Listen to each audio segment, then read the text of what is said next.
मुफ्ती साहब वुज़ू करते हैं लेकिन वहम होता है कि वुज़ू में कोई जगह खुश्क तो नहीं रह गई। इस्तिंजा करके निकलते हैं तो वहम होता है कि कहीं कतरे तो नहीं निकले।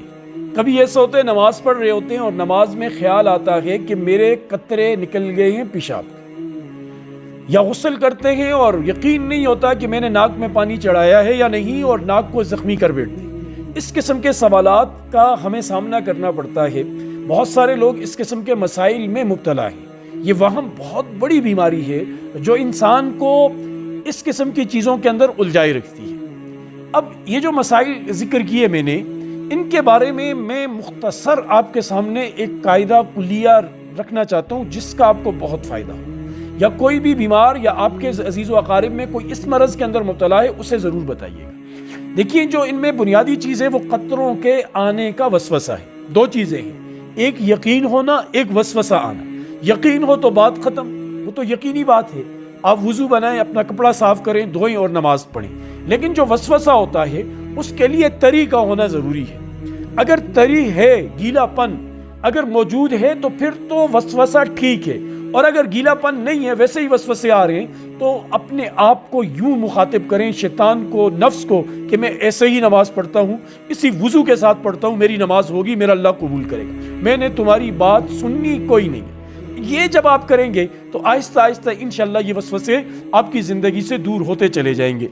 ये चाहे वो गुस्ल के हवाले से वसाविस हो या वुज़ू के हवाले से वसाविस हो, असल चीज़ वो गीलापन है, उसका ख्याल रखिएगा। बाकी देखिए, शैतान मेरा आपका दुश्मन है। सूरत नास में इसको वसवासिल खन्नास कहा है, जो वसवसे डालता है, जो इंसान के दिलों पर, हदीस में ना कि वो जैसे जोंक होती है, इसकी तरह लंबी चूंच लगाए बैठा होता है, और जब बंदे को गाफिल पाता है तो वो वसवसों का जहर और बदकिरदारी और बदआमाली का जहर इंसान के दिल के अंदर उंडेलता रहता है। लिहाजा इन वसवसों को करीब ना आने दें। अगर वसवसे हैं, मैं आपको वजीफ़ा बताता हूँ, इस वजीफ़े को अमल करें। इस वजीफ़े पर इंशाअल्लाह आपकी जान वजीफ़ों से छूट जाएगी। एक वजीफ़ा बताता हूँ और एक तरीका बताता हूँ। पहले वजीफ़ा सुन लें।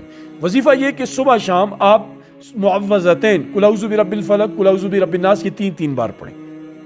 इसके अलावा कुरान मजीद की जो ये आयत है, रब्बि अऊज़ु बिका मिन हमाज़ातिश शयातीन व अऊज़ु बिका रब्बि अन यहज़ुरून, इसको विर्द में रखें अपनी। सुबह शाम 100 दफ़ा पढ़ते हैं या नमाज के बाद 3 दफ़ा पढ़ते हैं, जिस तरह भी पढ़ें। इसके अलावा अऊज़ु बिकलिमातिल्लाहि ताम्माति मिन कुल्लि शैतानिन व हाम्मा व मिन कुल्लि ऐनिन लाम्मा, इससे भी पढ़ें।